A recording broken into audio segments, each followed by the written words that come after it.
시청자 여러분 안녕하십니까? 뉴스나우 시작합니다. 더위가 한결 나아졌죠. 38도를 넘나들던 극한 더위가 한풀 꺾였습니다.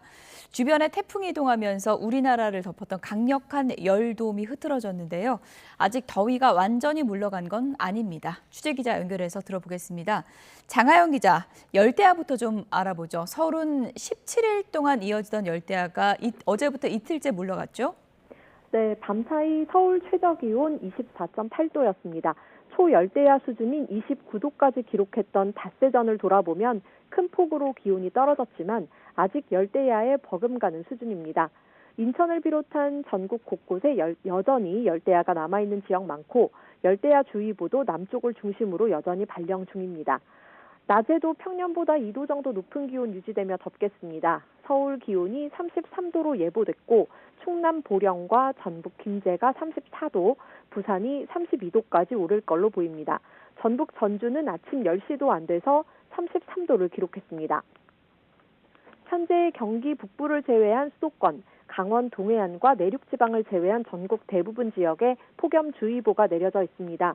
폭염경보는 전남 광양과 전북 전주를 비롯한 일부 지역에만 남아 있습니다. 폭염 중대경보 수준의 더위를 겪고 난 직후라 이 정도면 살만하다고 느낄 수 있습니다. 이유는 한반도를 덮었던 두 열돔이 깨졌기 때문입니다.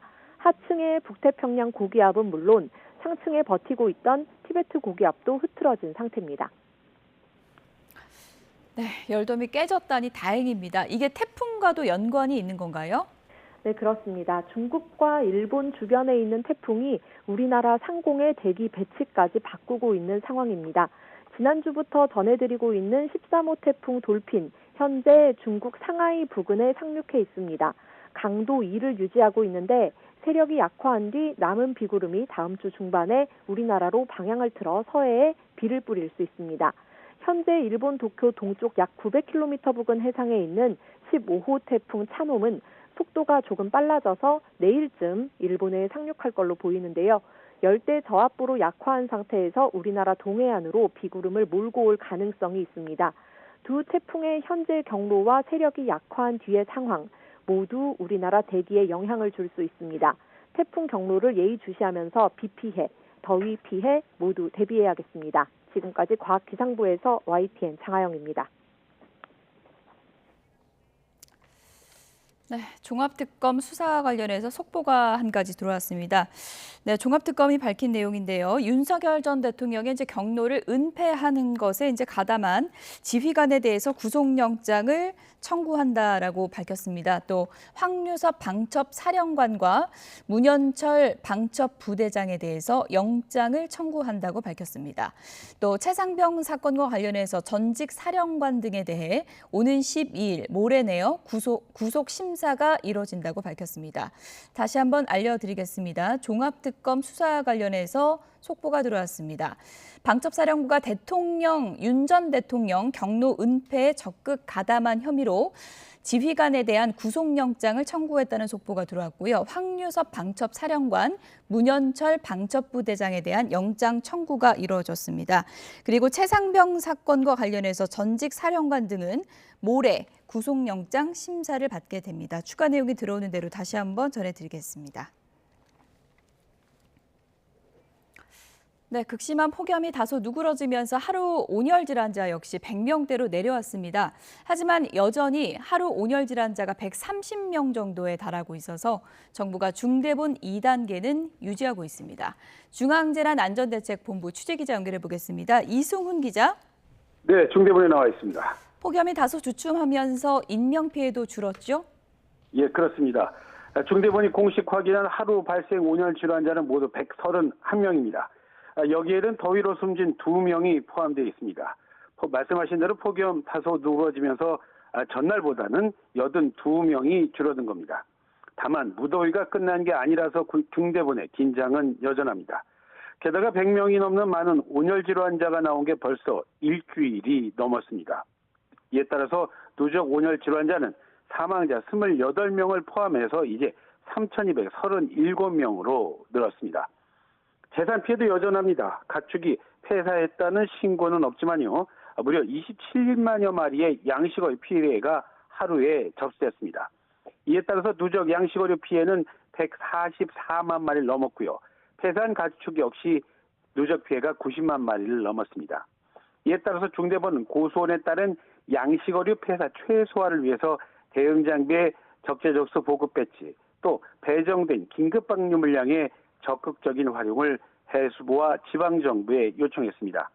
이미 농식품부와 복지부, 고용부 등은요, 해당 부처에 지난 주말부터 사고 수습본부를 별도 구성해서 현장 상황에 대응하고 있습니다. 이와 함께 우체국을 무더위 쉼터로 활용하는 방안 역시 어제 중대본 회의를 통해서 적극 추진하기로 했는데요. 중대본은 무엇보다 무더위로 인한 인명 피해를 최소화하기 위해서는 한낮 도심지 이동의 경우에 횡단보도 등에 설치된 그늘망을 적극적으로 이용하고 또 홀로 계신 어르신 등 취약계층의 경우에는 가까운 무더위 쉼터를 당분간은 찾아달라고 당부하고 있습니다.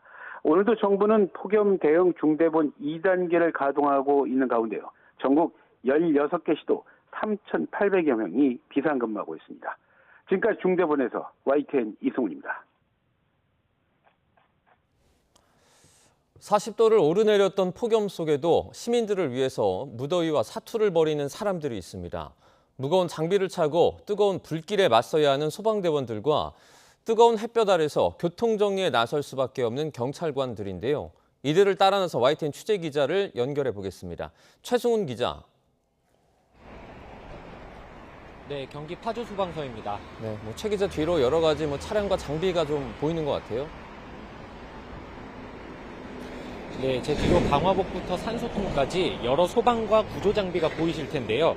저희 취재진이 이곳에 오전 9시쯤 도착해 상황을 살펴봤는데 소방대원들이 이른 아침부터 장비들을 꼼꼼히 점검하며 출동을 준비하는 모습을 볼 수 있었습니다. 오전부터 여러 신고가 접수돼 지금은 대원들 대부분이 현장으로 출동한 상황입니다. 이곳 파주소방서는 군부대와 공장이 많은 탓에 대원들은 벌집 제거부터 대형 공장 화재까지 다양한 현장에서 쉴 틈 없이 일하고 있습니다. 한번 입게 되면은 이제 땀이 온몸에 다 젖을 정도로 많이 나서 이제 입을 때 출동 나갈 때마다 한 번씩 옷을 꼭 갈아입는 정도이고요. 특히 요즘 같은 무더위엔 바람이 통하지 않는 벌집 제거복과 25kg에 이르는 방화복 등을 오랫동안 입고 있다 보면 탈진하는 경우도 있다고 말했습니다. 출근길 교통단속에 나선 경찰관들도 이 무더위에 자리를 지킬 수밖에 없죠. 네, 그렇습니다. 저희 취재진이 오전 7시부터 2시간 동안 진행된 출근길 교통단속에 동행했습니다. 경찰들은 연신 손바닥으로 햇빛을 가린 채 차량을 단속하거나 보행자 안전 확보에 바쁜 모습이었습니다.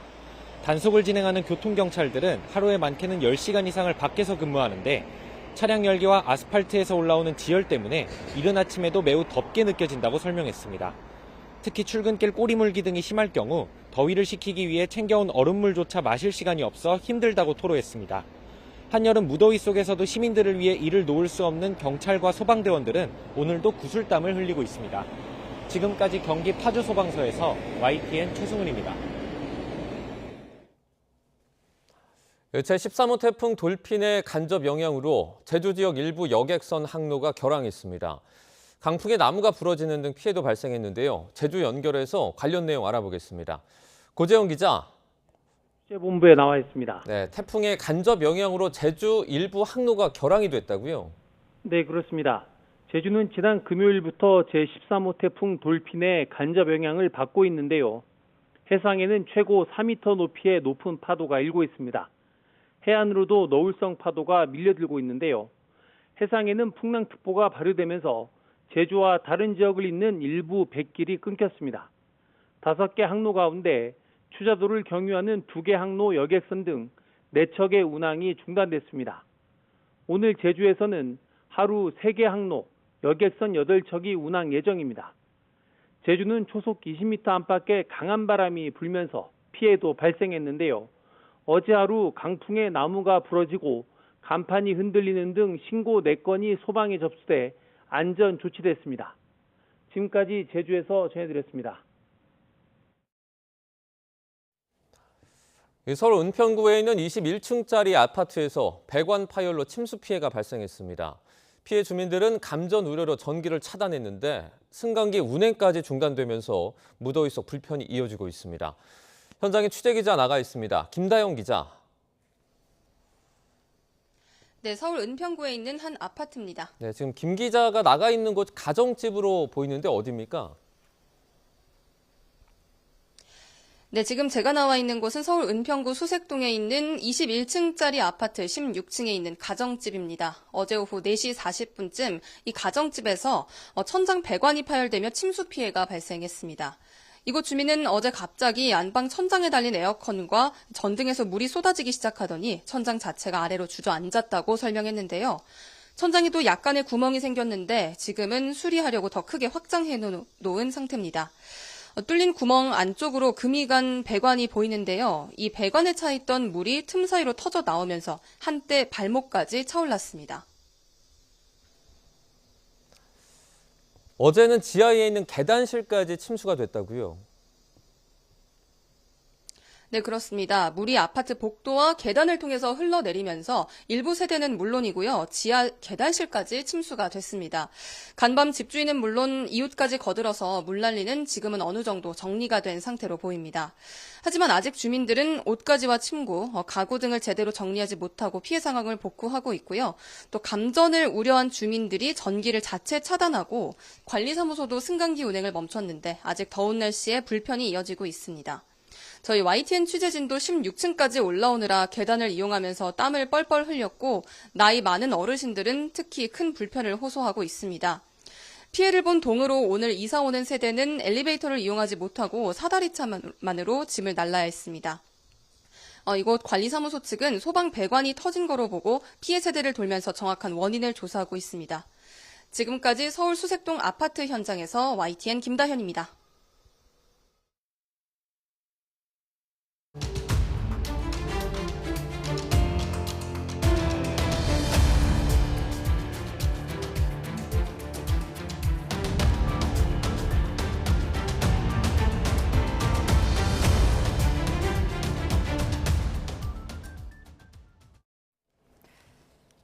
폭염의 고비는 넘겼는데 이번엔 중국과 일본으로 향한 두 태풍이 날씨의 변수가 될 것 같습니다. 이번 주 날씨 김민경 기상재난 전문 기자와 자세하게 알아보겠습니다. 어서 오세요. 어서 오세요. 안녕하세요. 네.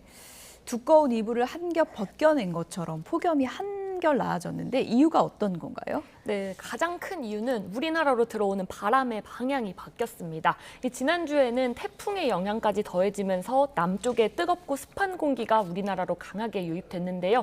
지금은 한반도 북동쪽에 있는 고기압의 가장자리를 따라서 상대적으로 차고 건조한 공기가 내려오고 있습니다. 이 북동쪽에 커다란 시계가 하나 있다고 생각하시면 쉬운데요. 예. 이 고기압 주변으로 바람이 시계 방향으로 돌면서 북동쪽에 선선한 공기를 우리나라 쪽으로 밀어 넣는 겁니다. 지난주에는 바람이 불어도 에어컨 실외기 앞에 서 있는 것처럼 뜨거웠었는데 이 주말부터는 바람 자체가 확실히 달라졌다는 걸 느끼신 분들 많으셨을 겁니다. 이번에 그 기록적인 폭염의 원인으로 이중 고기압이 이제 언급이 됐었는데 이게 완전히 깨진 건가요? 네, 지금은 이 견고하게 버텼던 이중고기압이 깨졌다고 볼 수 있습니다. 이 두 시점의 일기도를 비교해보면 확실한데요. 화면 보실까요? 왼쪽이 폭염이 한창이던 7월 30일, 오른쪽이 어제 일기도입니다. 7월 말부터 지난주까지는 이 대기 중하층의 북태평양 고기압과 상층의 티베트 고기압이 우리나라 위아래를 탄탄하게 덮고 있었습니다. 이 두꺼운 이불을 머리 위까지 두 겹 덮은 것처럼 뜨거운 공기가 빠져나가지 못하면서 극한 폭염을 만들었던 건데요.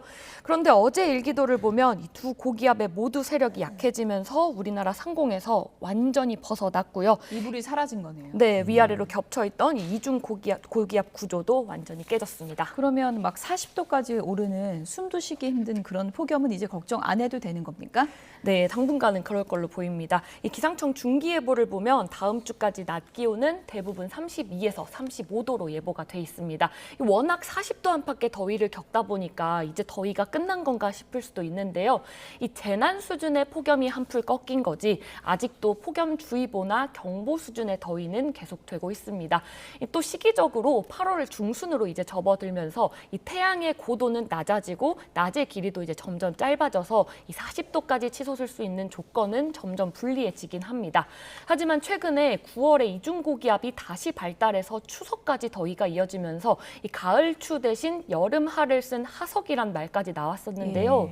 올해도 열돔이 다시 발달하게 되면 이 8월 하순 이후 다시 더위가 강해질 가능성이 있습니다. 태풍 상황도 살펴보겠습니다. 어제 이제 남부지방에 상당히 강한 바람이 좀 불었는데 이게 중국으로 향했던 태풍의 영향이 있다면서요? 맞습니다. 이 13호 태풍 돌피는 지금은 중국 상하이 부근에 상륙을 했는데요.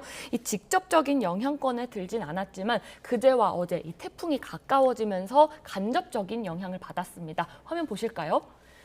어제 오후 2시 상황인데요. 이 태풍 주변에는 이렇게 바람이 반시계로 불고 이 북동쪽 고기압에서는 시계 방향으로 이렇게 바람이 불어오고 있습니다. 우리나라 남쪽에서는 이렇게 두 기압계 차이에 기압차가 크게 벌어지면서 바람이 이 제주와 남해안 부근에 강해지게 됐었는데요. 어제 신안 가거도에는 초속 26.2m, 제주 사제비에는 초속 25.8m의 바람이 관측됐는데요.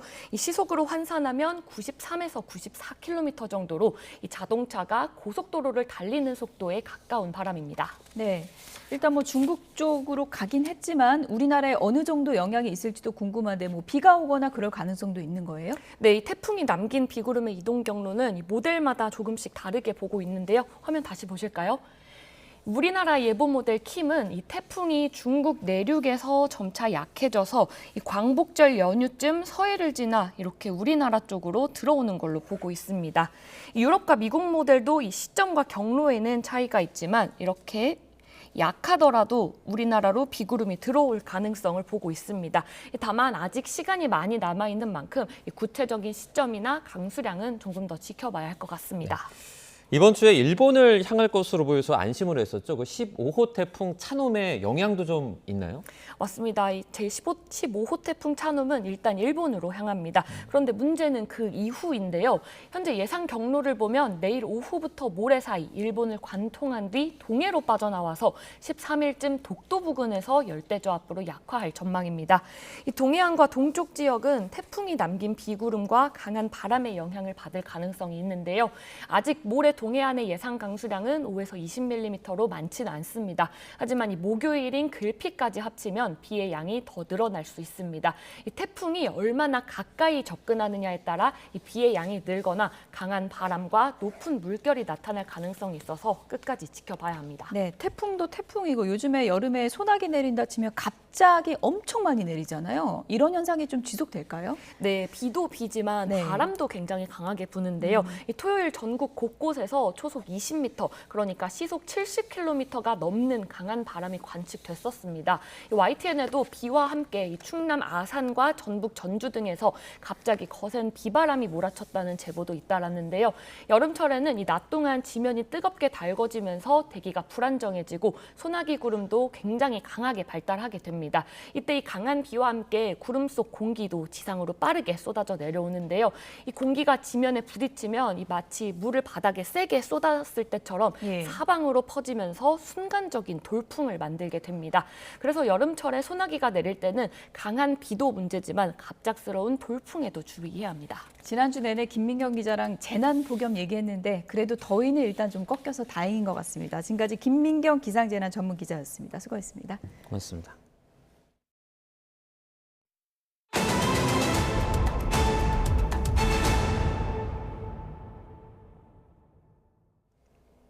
(6.3) 지방선거에서 투표 종료 시점에 집계한 투표자 수가 최종 집계 과정에서 수백 명씩 늘거나 줄어든 것으로 파악됐습니다. 합수본도 관련 자료를 살피고 있는데 수사가 확대할지 주목됩니다. 취재기자 연결해서 자세한 내용 알아보겠습니다. 우종훈 기자, 투표가 끝나고 투표자 수가 바뀐 사례가 확인됐다고요? 네, 각 읍면동에서 취합한 투표자 숫자와 선관위가 최종 공개한 내용이 수백 명이나 다른 곳이 있었던 거로 파악됐습니다.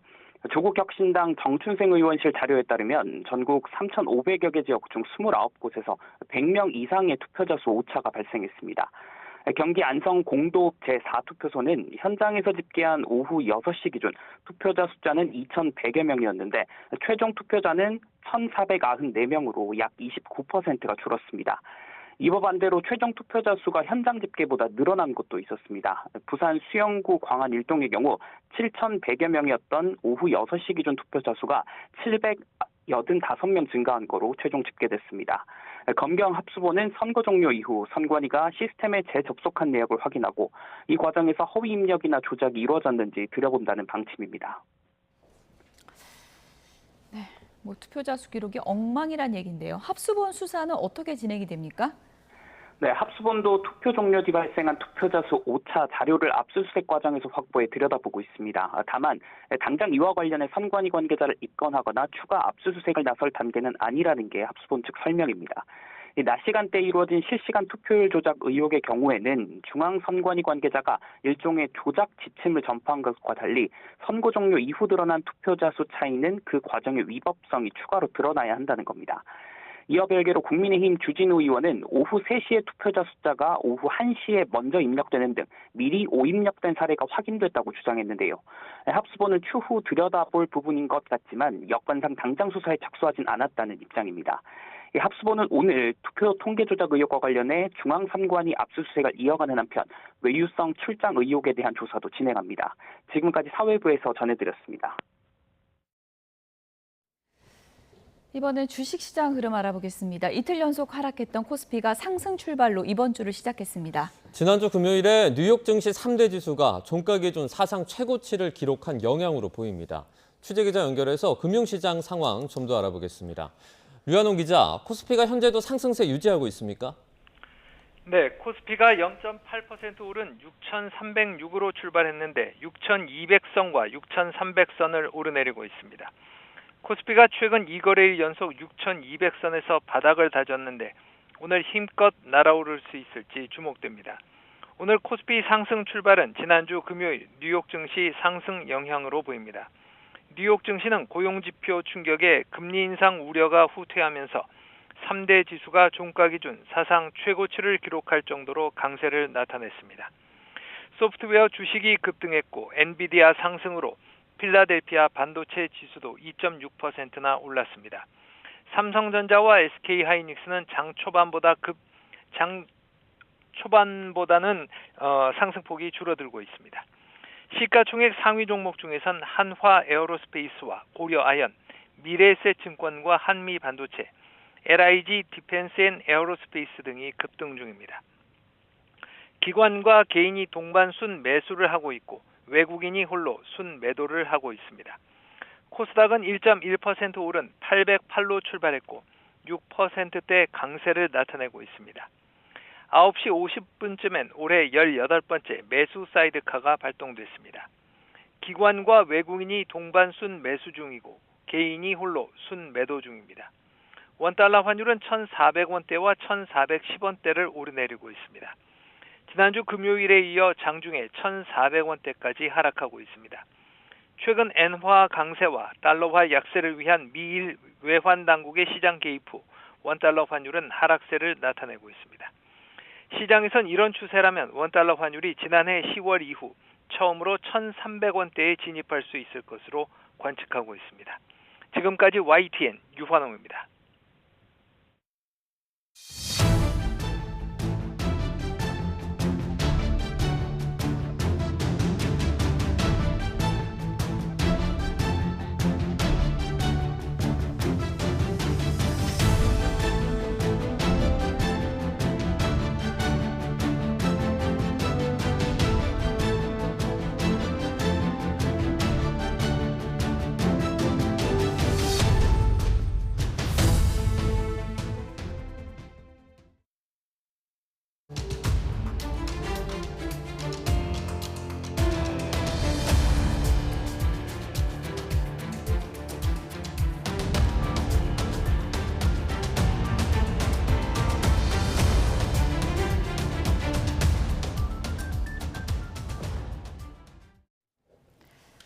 네, 밤더위도 한결 나아졌죠. 서울에서 17일째 이어지던 열대야가 멈췄습니다. 하지만 무더위는 이번 주에도 이어지고요. 태풍의 간접 영향으로 날씨 변덕도 심해집니다. 고한석 기자가 보도합니다. 동굴 밖 기온은 30도를 훌쩍 넘지만 안으로 들어가면 온도는 뚝 떨어집니다. 언제나 12도 선을 유지하기 때문에 들어서자마자 시원함을 느낄 수 있습니다. 오전부터 피서객들이 몰렸습니다. 여름인지 아닌지 모를 정도로 너무 시원합니다. 그래서 아이들은 추울 정도로 이 긴팔티를 입어야 될 정도로 너무 시원하네요. 동굴만큼은 아니지만 뜨거운 동풍이 약화하면서 전국적으로 온도가 내려갔고 폭염특보도 수도권과 충청, 경북 곳곳에서 완화됐습니다. 불과 며칠 전 밤 최저 기온이 29도를 넘으며 초열대야 수준에 이르렀던 서울에서는 17일 동안 이어지던 열대야가 멈췄습니다. 하지만 역대급 수준의 폭염이 멈칫할 뿐 35도 안팎의 더위는 강하고 남부 지역에서는 밤더위가 여전합니다. 연이어 발생한 태풍은 한반도에 간접적으로 영향을 주고 있습니다. 13호 태풍 돌핀은 중국에 상륙하고 14호 구지라는 소멸, 15호 차놈도 일본으로 향하고 있지만 기압계를 흔들어 우리나라의 바람과 강수의 변동성을 키울 수 있습니다. 일요일 경북 울진에 쏟아진 많은 비도 돌핀이 밀어올린 수증기가 원인입니다. 태풍 등의 영향으로 동아시아 기압계가 전반적으로 재편될 것으로 예상되는 만큼 어느 정도 변동성이 있는 상황이다라고 말씀드릴 수 있겠습니다. 이번 주 중부는 맑지만 고기압 가장자리를 따라 동해안 등에 폭우가 쏟아질 수 있습니다. 내륙이라도 대기 불안정으로 게릴라성 집중호우 가능성이 있습니다. 해안가에는 파도가 높을 것으로 보여 주의가 필요합니다. YTN 고한석입니다. 네, 폭염의 기세가 조금 꺾이면서 하루 200명대였던 온열 질환자 수가 100명대로 내려왔습니다. 하루 전과 비교해 볼 때 80명 넘게 줄었습니다. 최기성 기자입니다. 질병관리청이 집계한 지난 8일 하루 발생 온열 질환자 수는 131명입니다. 지난 5일 225명으로 발생 온열 질환자 수가 정점을 찍고 지난 7일에는 213명이었던 것과 비교해도 증가세가 한풀 꺾인 겁니다. 8일 발생한 사망자 2명은 각각 인천과 강원에서 나왔고 누적 28명이 폭염으로 목숨을 잃었습니다. 통계를 보면 특히 이번 달 들어 환자가 쏟아져 나왔습니다. 지난 1일부터 8일 사이 발생한 온열 질환자는 1,400여 명. 지난 5월 15일 집계 시작 이후 누적 3,200여 명 가운데 43.9%에 달합니다. 같은 기간 발생한 사망자 역시 12명으로 전체 사망자 가운데 40%를 넘습니다.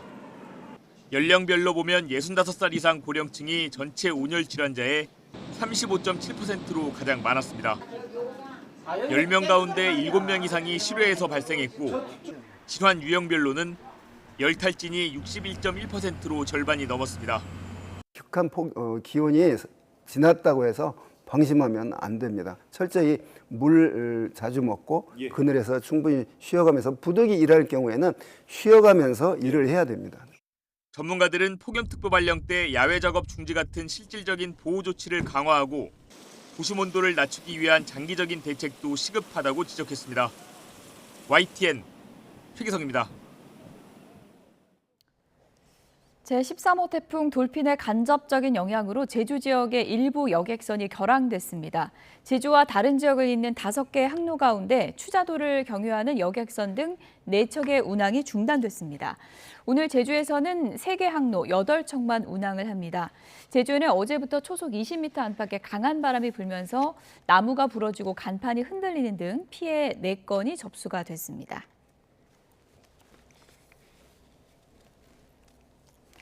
폭염의 기세는 한풀 꺾였지만 여전히 무더위의 여파는 계속되고 있습니다. 전국 곳곳에서 순환 사고와 화재 등의 피해가 잇따랐는데요. 사회부 조경원 기자와 짚어보겠습니다. 어서 오세요. 어서 오세요.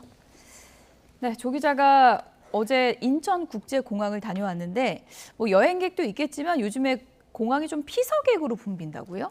네, 그렇습니다. 제가 어제 온종일 인천국제공항에 있었는데요. 공항에 있는 나무 평상에서 시민들이 각자 집에서 가져온 간식을 꺼내 먹거나 또 책을 가져와 공부하는 모습도 볼 수 있었습니다. 네.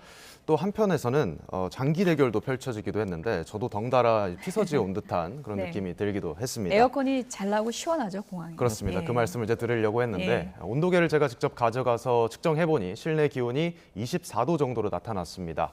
공항 피서객들은 저마다 이유가 있었습니다. 시민들의 목소리 들어보겠습니다. 복지관도 방학했어요. 더워서. 그러니까 갈 데가 없어요. 노인네들이 하나둘 혼자서 카페 가서 앉았을 수 있어요? 경로당에 또 가려면 또 회비 내야 되고 그것도 매달 회비가 있어. 5,000원 받는 데도 있고 10,000원 받는 데도 있고. 예, 들으신 것처럼 홀로 사는 어르신들은 냉방비가 부담되는데 복지관이나 무더위 쉼터가 항상 열려 있지는 않다는 겁니다. 또 만 65세 이상 시민들은 공항철도를 무료로 이용할 수 있다는 점도 공항을 찾는 이유 가운데 하나로 분석됩니다. 네. 밤사이에 사고도 있었는데요. 인천에서 실종이 됐던 이 모터보트와 낚시객이 구조가 됐는데 무슨 일이 있었습니까? 네, 먼저 영상 보면서 좀 설명을 드리겠습니다. 네. 지금 영상 나오고 있는데 이 바닷물에 여명이 비치는 게 보이는 이른 새벽 같죠. 뒤집힌 모터보트 위에 남성이 위태롭게 엎드려 있고 다른 두 남성은 물속에서 간신히 고개만 내밀고 있는 그런 모습입니다. 네. 이들은 어제 인천 영종도 인근에서 바다 낚시를 떠났는데 어제 저녁 7시 10분쯤부터 연락이 끊겼습니다.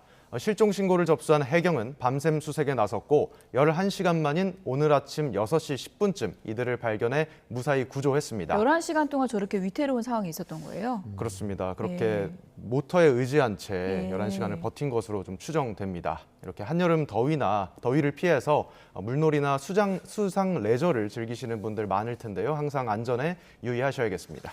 여름에 정전사고도 많은데 서울 수색동에 있는 아파트에서는 또 밤사이에 전기가 끊겼다고요? 그렇습니다. 아직 서울 일부 지역에는 열대야주의보가 내려진 상태인데요. 예. 밤사이 전기가 끊기면서 주민들은 무더위 속 불편을 겪어야 했습니다. 서울 수색동에 있는 21층짜리 아파트에서 16층과 17층 사이 배관 누수로 침수가 발생했기 때문인데요.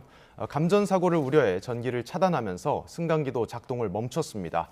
주민들은 땀을 뻘뻘 흘리면서 지금도 계단을 이용하고 있습니다. 또 오늘 해당 동으로 이사 오기로 한 세대도 있었는데 사다리차만으로 짐을 나르고 있고요. 예. 작은 짐을 들고는 집까지 걸어서 올라갈 수밖에 없는 상황입니다. 네. 폭염 경보가 내려져 있는 전북 전주. 밤사이에 큰 불이 또 났다 그래요? 맞습니다. 저희 YTN으로도 화재 당시 영상이 제보가 들어왔는데 함께 영상 지금 보고 계십니다. 전북 전주시 송천동에 있는 농수산 시장에서 불이 난 건데 시뻘건 불길이 시장을 순식간에 집어삼킨 모습입니다. 어젯밤 11시 10분쯤 난 불은 4시간여 만에 꺼졌고 다행히 다친 사람은 없었습니다. 이렇게 다닥다닥 붙어있는 점포들로 순식간에 불이 번지면서 소방당국은 한때 대응 2단계를 발령하기도 했습니다. 네. 다행히 이번 주 되면서 주말 사이에 이제 더위가 한풀 꺾이긴 했는데 그래도 이제 떼약볕에서 야외에서 계속 일해야 되는 분들은 고충이 크겠죠.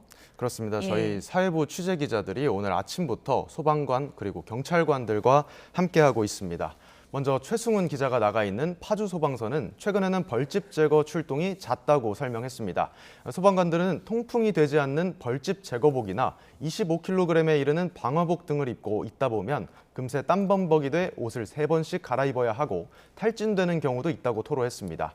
또 이수빈 기자는 지금 출근길 교통단속을 하는 경찰관을 따라가 봤는데요. 경찰관들은 손바닥으로 햇빛을 가린 채 차량을 단속하거나 보행자 안내에 바쁜 모습이었습니다. 교통경찰들은 하루에 많게는 10시간 이상을 밖에서 근무하는데 차량 열기는 물론 도로에서 올라오는 지열 때문에 체력 소모가 크다고 말했습니다. 네. 기세가 조금 꺾였다고는 하지만 최근에 이제 폭염이 지속되면서 그 여파가 전국 곳곳에서 또 나타나기도 했다고요. 맞습니다. 하천과 호수 이곳에서 뜨거운 열기에 데워지면서 녹조 현상이 곳곳에서 나타나고 있습니다. 먼저 강원도에 있는 소양호, 또 충청도에 있는 대청호, 울산에 있는 회야호 등 주요 식수원으로 쓰이는 곳에서 녹조가 관찰된 겁니다. 또 전북 임실군에 있는 옥정호에 오늘 저희 취재 기자가 나가 있는데 전북 지역은 가뭄으로 골머리를 앓고 있습니다. 김제평야의 젖줄인 섬진강 댐의 오늘 아침 저수율은 지난해 같은 날에 비해 3분의 1 수준인 19.6%로 나타나면서 농업용수 공급에 경고등이 켜졌습니다. 이렇게 가뭄으로 힘든 지역도 있지만 영동 지역엔 또 폭우가 내렸잖아요. 그렇습니다. 그제 강원 동해안에는 제13호 태풍 돌핀의 영향으로 오전 한때 시간당 80mm가 넘는 장대비가 쏟아졌습니다. 당시 YTN으로 들어온 제보 영상 살펴보겠습니다. 지금 보고 계신데요. 그제 오전 강릉 중앙동 모습입니다. 도로가 물에 잠기고 하수구에서 물이 솟아오르고 있는가 하면 상가 CCTV에는 빗물이 차오르는 모습이 고스란히 담겼고 일대 상가 수십 곳에 침수 피해가 있었습니다. 또 비슷한 시각 강릉 임담동에서도 길 한복판 흙탕물이 역류하고 있고 도로가 물바다로 변했습니다. 불행 중에 그나마 다행이라면 이날 내린 비로 최근 동해안을 달궜던 폭염이 조금은 누그러진 것으로 보입니다. 네. 태풍의 간접 영향권에 들어간 제주도에도 피해가 이어졌죠? 그렇습니다. 태풍이 점차 서쪽으로 이동하면서 예. 제주에서는 강풍 피해가 잇따랐습니다. 제주 구좌읍에서는 나무가 쓰러졌다는 신고가 접수됐습니다.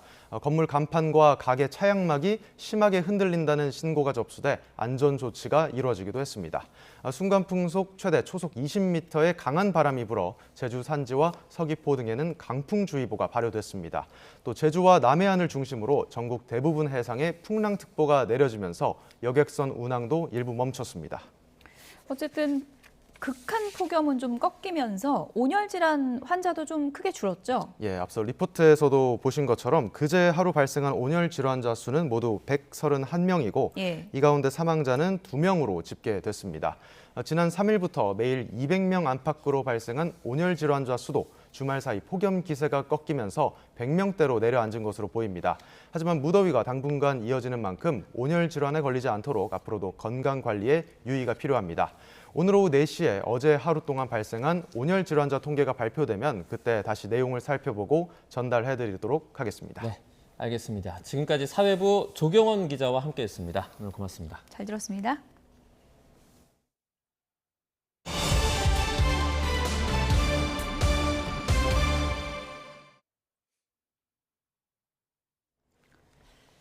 국회 투표용지 부족 사태 국정조사 특별위원회에서 여야가 올림픽공원 개표소 재검표 일정을 놓고 또다시 충돌했습니다. 성난 부동산 민심 속에 책임 공방도 가열되고 있습니다. 국회로 가보겠습니다. 부장원 기자. 네, 국회입니다. 네, 국조특위가 오늘 추가로 청문회를 열었는데 지금 올림픽공원 재검표 시점이 쟁점이라고요? 그렇습니다. 국조특위 활동기한 최근에 한 달이 연장됐는데요. 첫 일정으로 오늘 오전 3차 청문회가 열렸습니다. 봉쇄돼 있는 올림픽공원 개표소 재검표 시점을 놓고 시작부터 갑론을박이 한창이었습니다. 특위는 당초 오는 18일로 재검표 일정을 잠정 결정했었는데요. 이에 국민의힘은 출범을 앞둔 특검에 참관이 필요하다며 일정 재조정을 요구하고 나섰고요. 반면 더불어민주당은 특검 가동에 상당한 시간이 걸릴 수 있는 만큼 공개 검증부터 하자 신속하게 마치자 주장했습니다.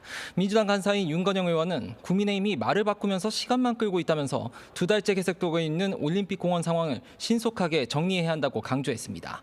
반면 서범수 국민의힘 간사는 일관되게 특검과 연계한 공개 검증을 말해왔고 당초 여야 원내지도부 간 합의도 특검과 재검표를 병행하자는 취지였다 이렇게 주장했습니다.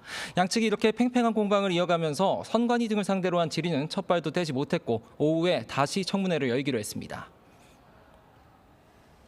네, 부동산 이슈를 놓고도 공방이 치열한데 여야가 서로 내탁 공방하고 있는 거죠? 그렇습니다. 정부가 추가 공급 대책을 예고된 가운데 더불어민주당은 주택 공급 속도전에 동참하겠다 지원 사격에 한창입니다. 한병도 당대표 직무대행 겸 원내대표는 오전 원내대책회의에서 더 큰 책임감을 갖고 속도감 있는 공급 대책과 주거 안정 방안을 보고드리겠다 밝혔습니다.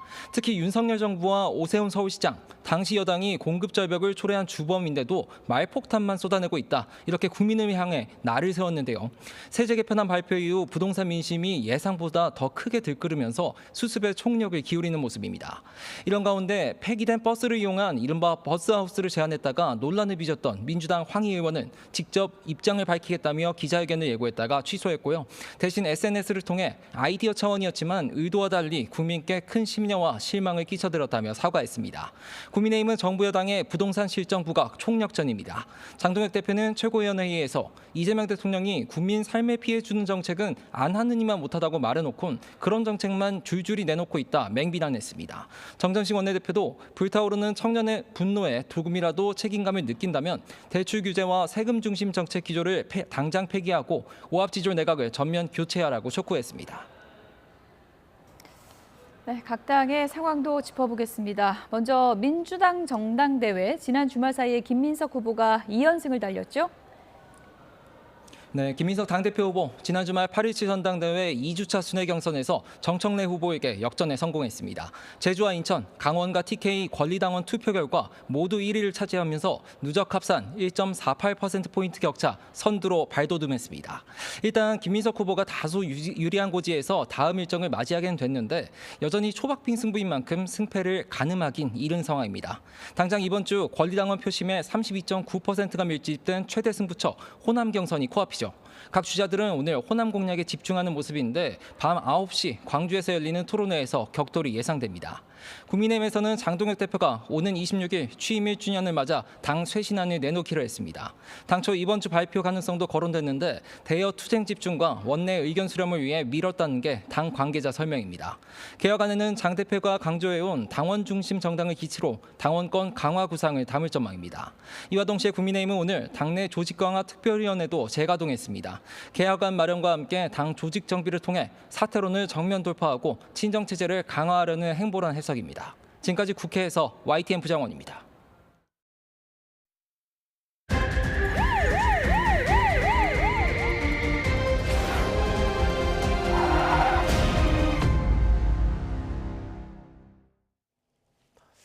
소방이나 병원이 아닌 사설기관에서 운영하는 구급차는 의료 공백을 보완하고 한 명의 생명이라도 더 살리기 위해 도입됐습니다.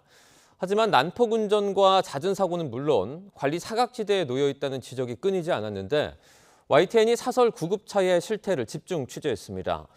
먼저 하루아침에 중학생 목숨을 앗아간 사고의 배경에 어떤 편법 영업이 있었는지를 고발합니다. 이현정 기자의 단독 보도입니다.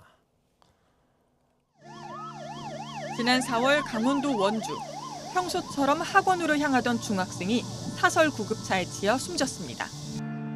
구급차는 환자도 없이 시속 60km 구간을 시속 91km로 질주하다 다른 차량과 충돌한 뒤 인도를 덮쳤습니다.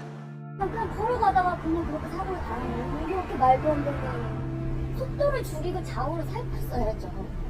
아픈데 하나 없는 건강한 애를 그렇게... 당시 구급차는 사고가 난 원주에서 강릉으로 향해 환자를 태운 뒤 다시 서울에 있는 한 대형 병원으로 이동할 계획이었습니다. 경찰은 사고 책임을 물어 사설구급차 운전자를 교통사고 처리 특례법상 치사 혐의로 불구속 송치했습니다. 하지만 어린 학생의 목숨을 앗아간 직접적인 원인으로 꼽히는 난폭 운전 혐의는 무죄로 봤습니다. 환자를 태우러 이동하는 시점부터 긴급성이 인정된다는 보건복지부의 유권 해석에 따라 긴급자동차 특례를 적용한 겁니다. 사고로 훼손된 나무에는 교복 단추가 빼곡히 붙어 있습니다. 숨진 아이를 기억하는 친구들이 애도의 마음을 담아 남겨둔 겁니다. YTN 취재 결과 사고를 낸 구급차는 비영리 사회복지법인인 대한인명구조단 횡성지부 소속이었습니다. 그런데 정작 이송지 씨는 엉뚱한 사설구급차 업체에서 내려왔고 최근까지 운전자의 4대 보험과 급여도 해당 업체에서 내준 것으로 확인됐습니다. 어쨌든 4대 보험을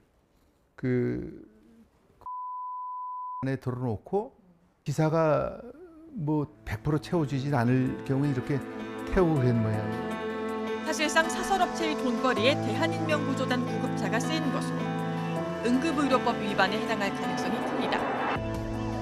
결국 불법 운행되던 구급차에 10대 학생이 목숨을 잃었을 수도 있는 건데 이를 규명하고 관리할 수사기관과 보건당국은 아직까지 마땅한 대응책을 내놓지 않고 있습니다. YTN 이현정입니다.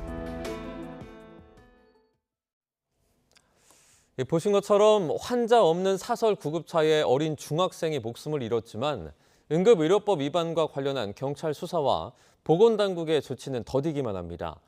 생때 같은 자식을 잃은 부모의 가슴은 오늘도 까맣게 타들어가고 있습니다. 김혜린 기자입니다.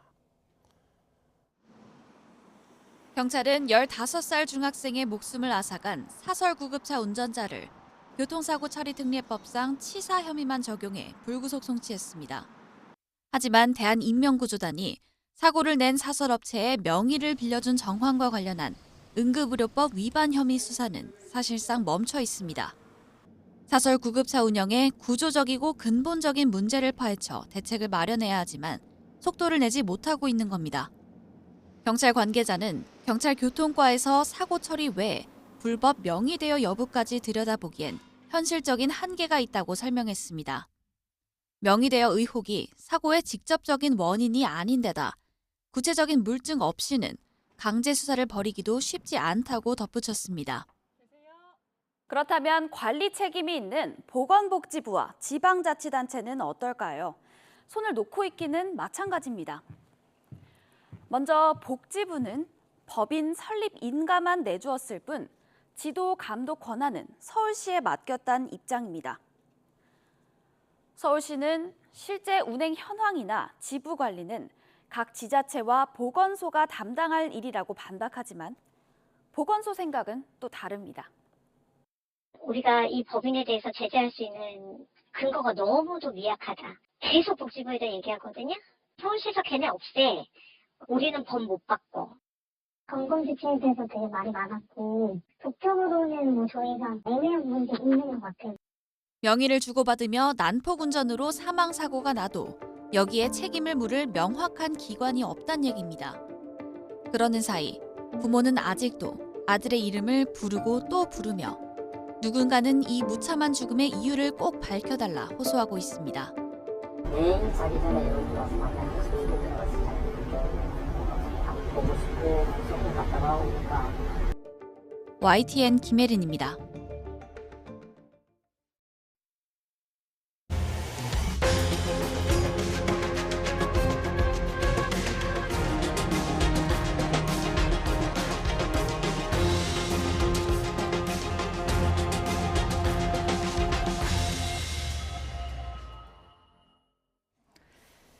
이란이 미국에 강경해졌습니다. 미군 철수, 전쟁 배상을 포함해서 6개 요구가 받아들여져야 호르무즈 해협을 개방하겠다고 밝혔습니다. 트럼프 미국 대통령은 이란에 저강도 대응을 하고 있다며 한 발 물러선 모습을 보였는데요.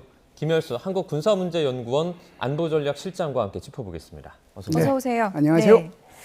에너지 시설 폭파시키겠다 이렇게 협박하더니 트럼프 미국 대통령이 갑자기 왜 저강도로 간 겁니까? 지금 트럼프 대통령의 모습을 보면 일주일 동안에 저분이 트럼프 대통령인가 하는 생각이 들 정도로 좀 조용해졌어요. 그래서 사실상 이란하고 오만하고 호르무즈 해협에 대한 통행과 관련된 합의했다라고 그랬잖아요. 그때도 이제 트럼프 대통령 조용하고, 그리고 지금 이란이 호르무즈 해협 재개방을 위한 6개 조건을 내걸었잖아요.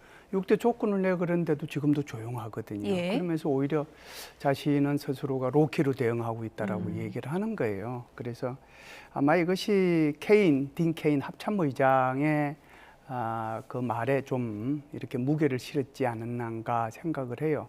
딘 케인 합참의장이 지상군을 투입하지 않고 공군 전력만으로 전쟁을 끝내는 것은 한계가 있다라고 얘기를 했거든요. 게다가 지금 이제 요격 미사일이 이제 상당 부분 소진이 된 거잖아요. 그러다 보니까 이걸 계속 이제 군사적으로 끌고 갈 거냐, 그렇지 않으면 다른 전략을 사용을 할 것이냐, 여기에 대한 이제 고민을 한 것 같아요. 그래서 트럼프 대통령이 로키로라고 얘기하는 것은 경제적 압박을 통해서 이란한테 자신의 의지를 강요하겠다, 이런 뜻으로 저는 이해를 합니다. 군사적 대응은 자제하고 그러니까 경제 고립으로 이란을 압박하려는 그런 작전을 좀 쓰는 것 같은데 이게 뭐 중간 선거까지 계속 유지할 수 있을까요? 제가 볼 때는 이제 중간 선거까지 유지하기가 그렇게 쉽지는 않을 겁니다. 11월 3일 날 중간 선거가 있거든요. 오늘이 벌써 이제 10일이니까 3달이 채 안 남았습니다. 그런데 이제 이란 같은 경우에는 지난번 전쟁 전, 그리고 이제 휴전 기간을 통해 가지고 한 180억 불 정도를 확보를 했거든요. 그 돈 정도면은 1년 반 정도 이렇게 끌고 나갈 수 있는 여유 자금을 확보했기 때문에 3개월 정도 이렇게 압박한다고 해서 이란한테 그것이 이제 결정적으로 영향을 미치거나, 그것이 또 미국한테 봐서는 중간 선거에 긍정적인 영향을 미치거나 그렇다라고 볼 수는 없지요. 네. 이란은 돈이 없다. 그러니까 네. 이란이 이제 급할 것이다라는 게 트럼프 미국 대통령의 계산 같은데 지금 그렇죠. 심리전만 보면 트럼프 미국 대통령이 밀리는 모양새거든요. 네, 그렇죠. 이제 트럼프 대통령은 이제 이렇게 경제적인 문제에 대해서 초점을 맞춘 이유는 네. 사실상 이란의 경제가 어려운 것은 사실입니다. 그래서 우리가 인플레이션이 좀 심하면 하이퍼 인플레이션이라고 그러잖아요. 예. 그 인플레이션이 60에서 한 80% 정도 되고요. 물가는 전쟁 전에 비해서 2배 내서 3배에서 올랐습니다. 그래서 배가 한 20-30% 이렇게 올랐거든요. 리알화가 이제 이란의 그 화폐 단위인데 그것이 이제 1달러에 180만, 190만 리알 정도로 되니까 사실상 돈이 아닌 거죠. 게다가 이제 그 IMF 같은 데에서는 올해 경제 성장률을 원래 1.1%로 예상을 했었습니다. 네. 그런데 이제 최근에 나온 보고서 내용을 보면은 마이너스 6.1%로 올해 예상을 하고 있거든요. 그러니까 역성장을 한다는 얘기죠. 그것뿐만 아니고 이제 외화 유입이 차단되고 그러다 보니까 지금 당장 이제 공무원들, 군인들한테 봉급을 줘야 되는데 그것도 제대로 안 되고 또 연금 가지고 이제 살아가는 분도 있을 거 아니에요. 그런 분들도 연금도 제대로 지급이 안 되는 거거든요. 트럼프 대통령은 이것을 지금 좀 노리고 있다 이렇게 볼 수가 있죠. 이란 언론이 모즈타바 최고 지도자의 모습이 담긴 그 영상을 공개를 했습니다. 그런데 네. 뭐 정확한 촬영 날짜라든지 장소나 이런 건 좀 넣지 않았어요. 그러다 보니까 과거 영상 아니냐 이런 분석들이 좀 나오고 있는 것 같아요. 네, 사실상은 이제 지금 8월 초에 그 모즈타바가 이게 사망설, 위독설 그런 것들이 이스라엘 언론하고 이란의 반체제의 그 언론을 통해 가지고 나왔거든요.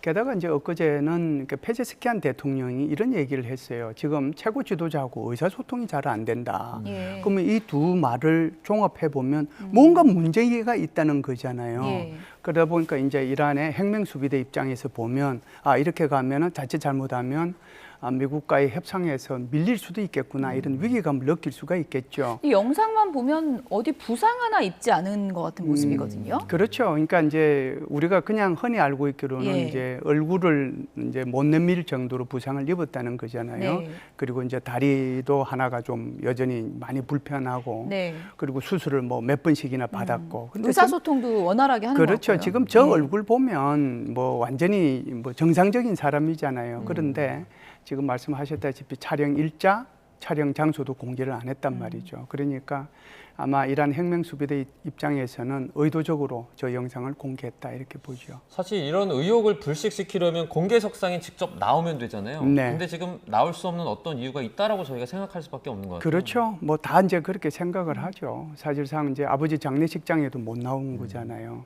그리고 지금 같은 경우에서도 뭐 이란에 또 이스라엘에서 그렇게 지금 위독설이 있다 이러면은 자기가 뭐 얼굴 한번 보여주면 되는데 예. 그조차 안 했다는 것은 문제가 있다 이렇게 볼 수는 있는 그래도 거죠. 이제 육성 메시지보다는 저런 영상이 주는 효과가 굉장히 큰 거잖아요. 어떻게 그렇죠. 보면은 이란 내 좀 구심점이라고 할까요? 그런 것을 만들려는 의도라고 볼 수 있는 거예요. 그런 것도 있죠. 예. 이제 사실상 모즈타바가 지난 3월 달에 하메네이로 그러니까 최고 지도자로 이렇게 되고 난 뒤에 지금까지 단 한 번도 얼굴 공개한 적도 없지만 예. 육성도 단 한 번도 공개한 적이 없어요. 그렇죠. 그러니까 말하는 것도 그렇게 굉장히 클리어하게 깨끗하게 이렇게 전달이 안 될 수 있는 그런 입장이라는 거거든요.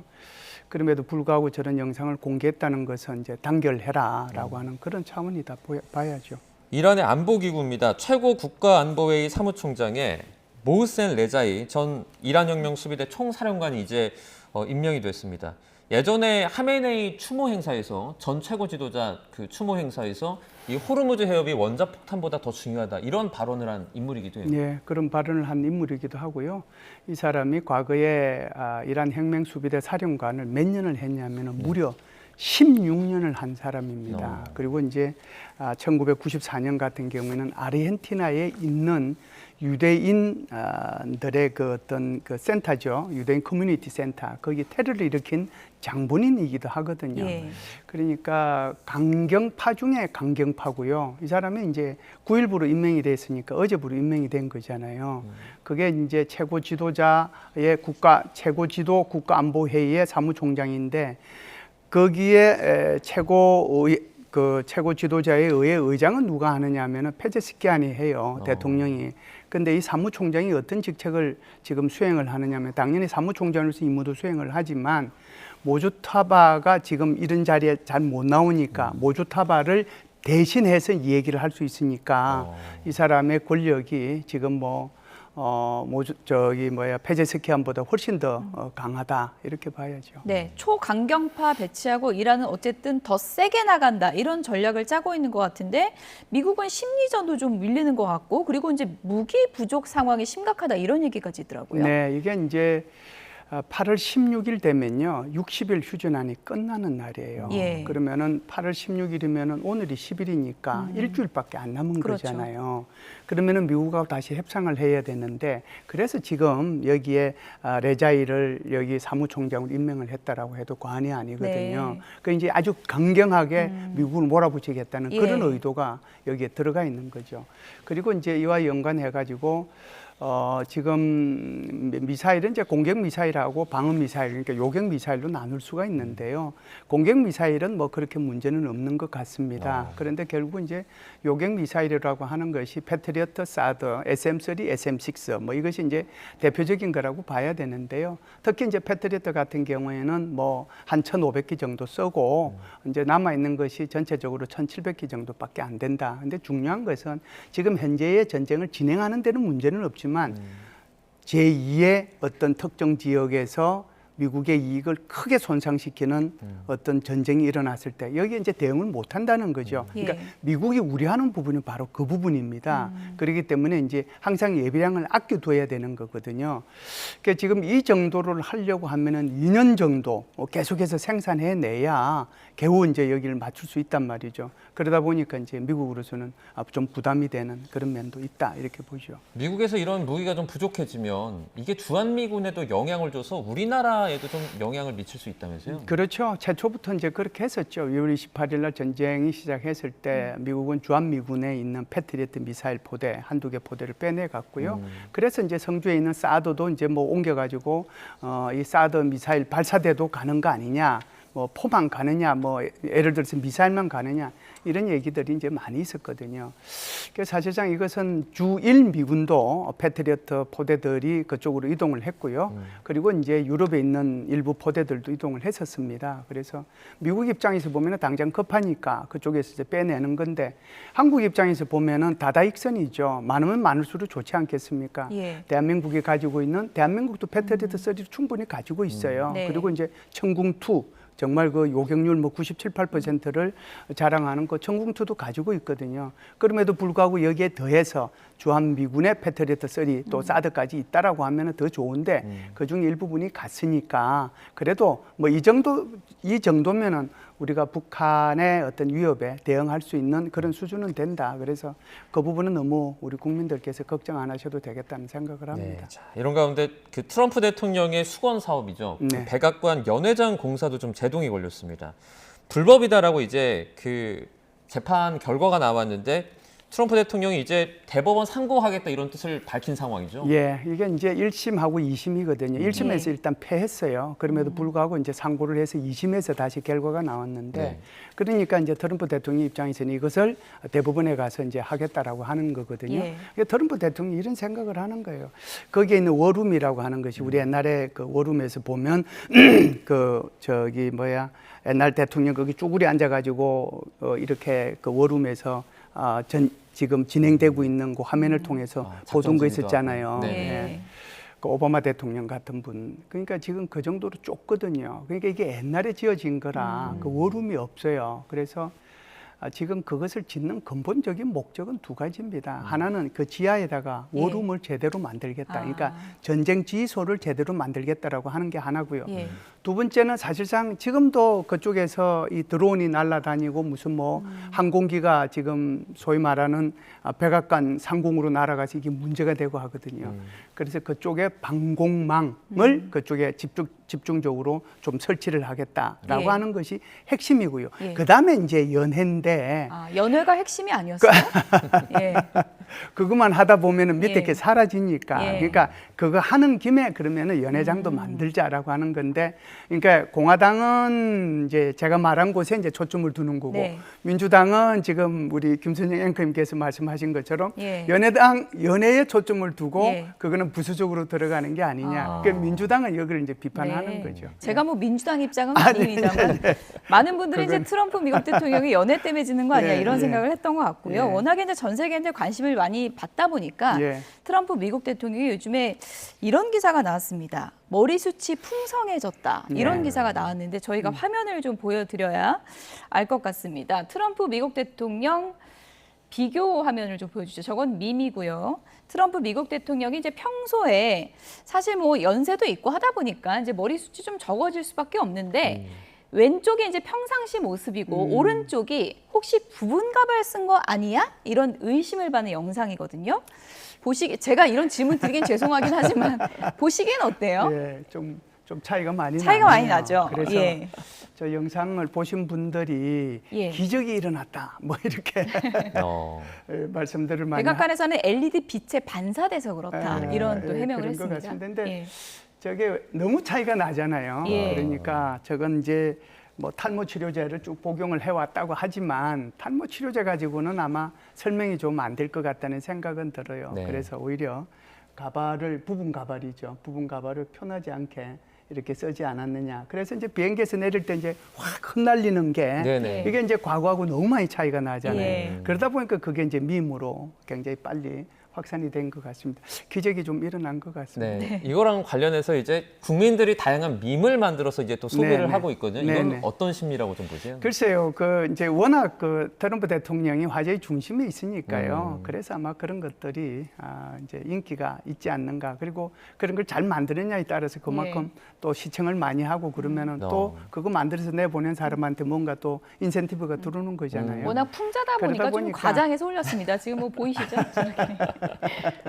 풍성한 백악관 이렇게 해가지고 이제 밈도 올라오고 트럼프 미국 대통령이 이제 그래도, 다소 좀 조롱도 있는 것 같고요. 예, 어쨌든 그래도 좀 자유롭잖아요. 저도 보니까. 근데 뭐 미국 대통령이 이미지 정치에 신경 쓰는 게 나쁜 건 아니잖아요. 그렇죠. 트럼프 대통령이 가지고 있는 그 변함없는 생각은 자신한테 좋은 뉴스든 나쁜 뉴스든 자신한테는 도움이 된다라고 생각하는 분이니까요. 저것도 좋은 것을 아마 해석하실 겁니다.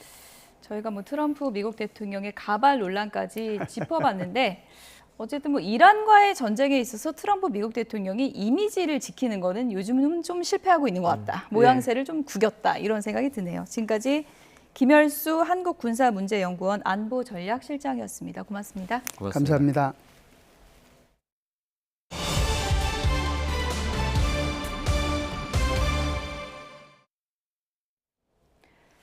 2차 종합특검팀이 최상병 순직 사건 은폐 의혹과 관련해서 당시 방첩사령부 지휘부에 대한 신병 확보에 들어갔습니다. 특검팀은 오늘 황유성 전 방첩사령관과 당시 방첩사 소속 해병대 파견 부대장이던 문현철 방첩부대장에 대해서 직권남용 권리행사 방해 혐의로 구속영장을 청구했다고 밝혔습니다. 특검은 앞서 방첩사가 이른바 VIP 경로 관련 정보 수집을 막은 정황을 포착해서 황 전 사령관 등을 입건해 수사했습니다. 황 전 사령관 등에 대한 구속 전 피의자 신문은 모레 서울중앙지방법원에서 열릴 예정입니다. 경찰이 장윤기 사건 부실 수사 논란을 계기로 지난달에 실시한 경찰관 가족 사건 전수조사 결과의 자세한 내용이 공개됐습니다. 경찰관 가족이 직접 수사를 받는 경우만 45건에 달했는데 경찰은 그동안 조직 차원에서 관련 사례를 제대로 관리해오지 않은 것으로 드러났습니다. 송재인 기자입니다. 경찰 수사 내부 비리 근절 및 민주적 통제 방안을 신속하게 추진할 방침입니다. 장윤기 사건 부실 수사 논란으로 거듭 고개를 숙인 경찰은 지난달 전국 경찰관서를 대상으로 경찰관 가족 사건에 대한 전수조사를 벌였습니다. 배우자나 직계 좀비 속이 사건 관계인인 경찰관이 최근 3년 안에 해당 사건을 수사하는 경찰관서에서 근무한 경우가 117번에 달한다고 발표했습니다. 구체적인 유형과 조치 현황은 국회에 따로 제출한 자료를 통해서야 드러났습니다. 먼저 117건 가운데 경찰관 가족이 피의자, 피혐의자로서 직접 수사 대상이 된 사건은 45건으로 파악됐습니다. 나머지는 경찰관 가족이 수사나 조사를 요청한 사건들인데 두 경우 모두 대부분 일선경찰서에 배당됐습니다. 117건 가운데 경찰이 감찰 조사를 진행한 사건은 단 한 건이었습니다. 무엇보다 경찰은 최근 10년 동안 경찰관이 가족 사건 처리에 개입해 감찰받은 사례들을 모두 제출할 것을 요구받자 별도로 관리하지 않은 자료라 없다고 답했습니다.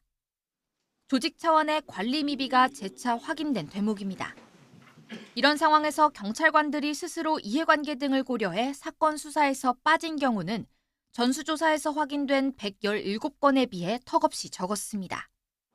수사 공정성 제고를 위해 가족 사건 117건 가운데 44건을 이미 다른 경찰관서로 보낸 경찰은 다음 달부터 같은 조치를 전면 시행할 방침입니다. 가족 사건을 사전에 확인해 다른 관서로 이송하는 상피제를 도입하는 건데 경찰에 대한 신뢰 회복으로 이어질 수 있을지는 지켜볼 문제입니다. YTN 송재인입니다. 동료 경찰관의 의무 위반 행위를 신고하면 해당 비위에 연루됐더라도 징계 책임을 감경 또는 면제해주는 제도가 추진됩니다. 국가경찰위원회는 오늘 오후 회의를 열고 신고자에 대한 징계 감면 기준을 신설하는 내용의 규칙 개정안을 논의합니다.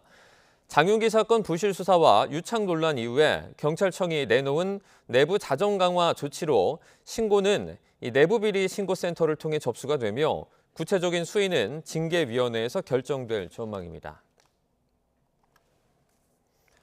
경찰청은 지난 6월부터 2달 동안 온 오프라인 성매매 특별 단속을 벌여서 761건을 적발해 1,666명을 검거하고 범죄 수익 195억 원 상당을 기소 전 몰수 추징 보존했습니다. 기업형 성매매 단속은 지난해 같은 기간보다 5배 늘었으며 불법 영업장소를 제공한 건물주 25명이 입건됐고 성매매 사이트 11곳이 폐쇄됐습니다. 서울에서는 강남의 800평 규모 유흥업소에서 성매매를 알선한 11명이 붙잡혔고 제주에서는 위챗으로 중국인 관광객을 끌어모은 일당 6명이 적발됐습니다. 어제 저녁 인천 앞바다에서 실종됐던 낚시객 3명이 연락이 두절된 지 11시간여 만에 구조됐습니다. 이들은 전복된 모터보트에 매달린 상태로 버티다가 극적으로 발견됐습니다. 최하영 기자입니다. 뒤집힌 보트 위로 낚시객 1명이 위태롭게 매달려 있습니다. 물에 빠진 일행 2명도 간신히 보트를 붙잡고 있습니다. 아침 6시 10분쯤 인천 옹진군 초지도 인근에서 해양경찰이 실종된 모터보트를 발견했습니다. 연락이 두절된 지 11시간여 만입니다. 이들은 전날 낚시를 위해 인천 영종도 인근에서 모터보트를 타고 해상으로 나갔던 것으로 파악됐습니다. 이들 가운데 1명의 아내가 마지막 통화 이후 남편과 연락이 두절되자 밤 10시 반쯤 경찰에 신고했습니다. 지역 구조본부를 꾸린 해경은 경비 함정과 관계기관 선박은 물론 항공기까지 동원해 집중수색에 나섰습니다. 한성수 국무총리는 물론 윤호중 행정안전부 장관도 인명구조를 위한 긴급 지시를 내렸습니다. 발견 당시 이들은 구명조끼를 입은 상태로 전복된 보트에 매달려 있었는데 이 상태로 밤새 구조를 기다렸습니다. 해경은 낚시객 3명을 안전한 장소로 이송했고 생명에 지장은 없는 것으로 파악됐습니다. 해경은 이들이 타고 있던 모터보트가 뒤집힌 이유 등 정확한 사고 경위를 조사하고 있습니다. YTN 최하영입니다. 익명의 SNS 게시물에서 시작된 배우 황정민 사생활 폭로 논란이 좀처럼 잦아들지 않고 있습니다. 유명 연예인을 겨냥한 폭로가 왜 끊이지 않는지 김승환 기자가 짚어봤습니다. 지난달 말 신원을 알 수 없는 SNS 계정에 배우 황정민의 사생활 관련 글이 갑자기 올라왔습니다. 황정민과 주고받은 메시지와 통화 내용이라고 주장하는 자료는 물론 사진까지 공개됐습니다. 황정민의 소속사는 작성자가 황정민을 스토킹한 범죄 피의자이고 법원이 벌금 300만 원의 약식 명령을 내렸다고 설명했습니다. 작성자는 이에 불복해 정식 재판을 청구했고 현재 1심 재판이 진행 중이라며 맞섰습니다. 지난해 배우 김수현 역시 고 김세론과의 관계를 둘러싼 의혹이 제기된 뒤 사진과 메시지가 폭로돼 논란에 휩싸였습니다. 김수현은 의혹이 불거진 뒤 1년 만에 경찰의 무혐의 결론이 나온 뒤 해외 광고 촬영으로 활동을 재개했지만 그 사이 연애 활동에는 큰 차질을 빚었습니다. 두 사건의 사실관계와 당사자는 다르지만 공방이 확산하는 과정은 닮았습니다. 폭로와 반박이 나오면 또 다른 폭로가 나오는 진실 공방이 이뤄졌다는 겁니다. 그 앞뒤 맥락이라든가 전후 대화 내용 그리고 말할 때의 태도나 목소리 이런 것들까지 다 종합적으로 판단하지 않으면 이것이 어떤 상황에서 나온 말인지 알 수가 없기 때문에 또 하나의 공통점은 폭로 대상이 톱스타라는 점입니다. SNS에 글 하나만 올려도 주장을 빠르게 공론화할 수 있고 상대가 유명할수록 언론과 대중의 관심이 커집니다. 그만큼 여론을 등에 업고 상대를 압박하거나 자신의 요구를 관철하는 수단으로 작용할 가능성도 커진다는 분석입니다. 하지만 의혹은 빠르게 퍼지는 반면 사실관계를 가리는 데는 상당한 시간이 걸려 폭로 대상이 된 당사자로선 대응하기가 쉽지 않습니다. 굉장히 여러 가지 이야기들이 나올 수밖에 없는 상황이고요. 결국은 재판에 가서 이 사실관계 하나하나가 다 터질 수밖에 없는 상황까지 왔다고 보여집니다.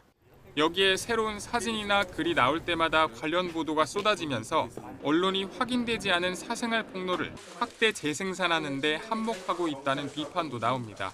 YTN 김승환입니다. 극한 폭염의 기세가 한풀 꺾이면서 더위가 지난주만큼 심하게 느껴지진 않습니다. 현재 서울 기온은 31.4도로 예년 이맘때 수준을 보이고 있는데요.